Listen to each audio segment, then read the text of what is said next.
Today I'm going to show you how to make a working ender pearl in Rec Room. Okay, to start making your ender pearl, you're going to need to get a Frisbee out. So open your palette, go to props, go to sports, should be right down here, disc. Alright, let's go ahead and drop that on the ground. The next thing you're going to need is a rangefinder. So let's open this, let's go to gadgets and other gadgets. And then let's get a rangefinder. So you're going to need to put it somewhere to the left or the right of the Frisbee.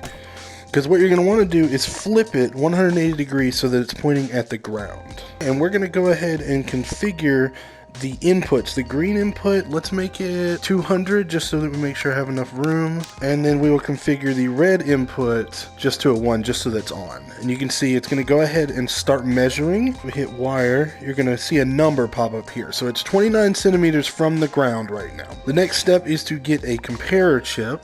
So let's go to math chips, compare chip, and then go ahead and configure it and put it in advanced mode.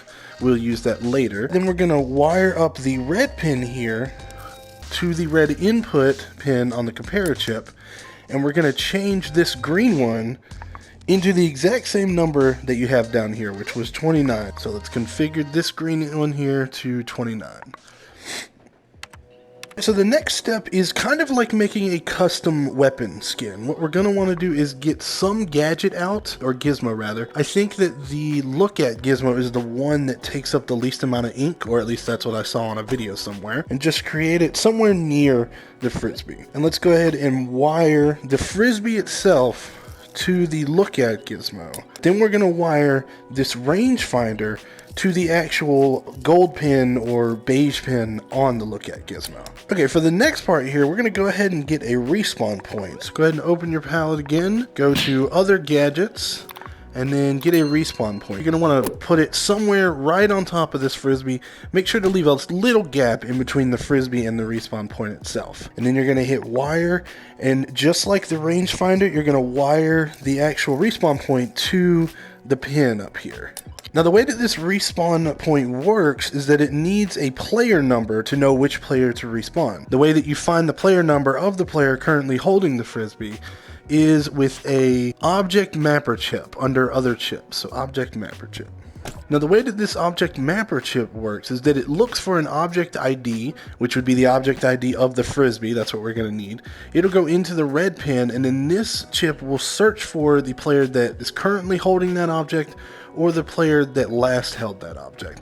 So let's go ahead and get a system for the object ID of the Frisbee. The way we're going to do that is with a trigger zone. So let's go ahead and get a trigger zone. And for this, you're going to want to have flying enabled, and you're going to want to spawn it just below the Frisbee, possibly in the ground itself. And then let's go ahead and configure it so that it's actually looking for objects. So the next step is to get a piston. Let's go into the palette, gizmos, and get a piston, and let's go just to the right of the Frisbee. And we are going to wire this trigger zone itself to the pin of the piston, and then we're going to wire the piston itself to the pin of the look at gizmo. And we're going to configure this piston so that it only moves a very small amount. It needs to basically just hit this Frisbee when we make it go. So let's go 0.2, and then that should change this green line here. It's so small that it's not actually showing up. And I think that that would be enough just to hit the Frisbee. That's what we want. Let's check it real quick. Okay. It actually looks like that's a little bit too much. Let's take it back and let's change that to 0.1. So it looks like at the top of 0.1 it has just hit the Frisbee, and that's what we want. When it goes up and the Frisbee actually enters the trigger zone, it's going to send out the object ID for the Frisbee, and we need a way to capture that. So we're going to use a random chip for that. So we're going to get a random chip, and we are just going to hook up the red pin from the trigger zone to all three of these on the random chip, and this should store the number that comes out of this, because remember, it's just going to be the one number. It shouldn't make any other numbers after this. So now we need to wire this to the object ID input for the object mapper, and if I pick this up, then it will go ahead and put my player number in here. Now we also need it to store that number. This thing is really weird because I've tested it out a couple of times. It will not store that number for you. You have to find another way to store it, which we're just going to do this exact same thing here. So let's clone it and go from player currently holding, just like this. Alright, so now that we have it storing the player number for whoever was holding that, now we need to put this back to the comparer chip on the blue chip here for the advanced mode. Okay, so basically what this is saying is that whenever this distance here reaches 29, basically whenever this Frisbee is laying on the ground, it's going to go ahead, this is going to be true, and it's going to send out the player currently holding it.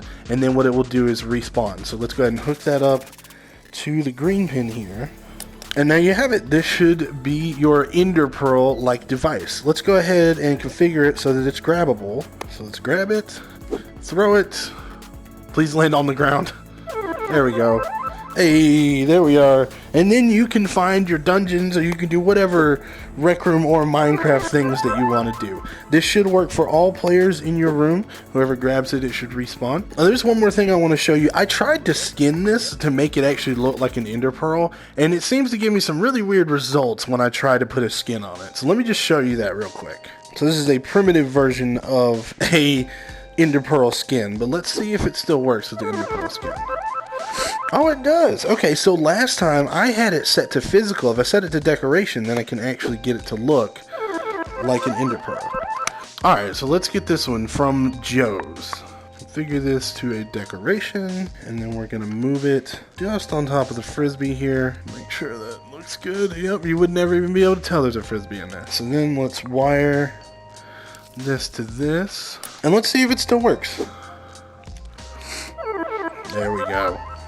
That's perfect. It's an Ender Pearl, and it works.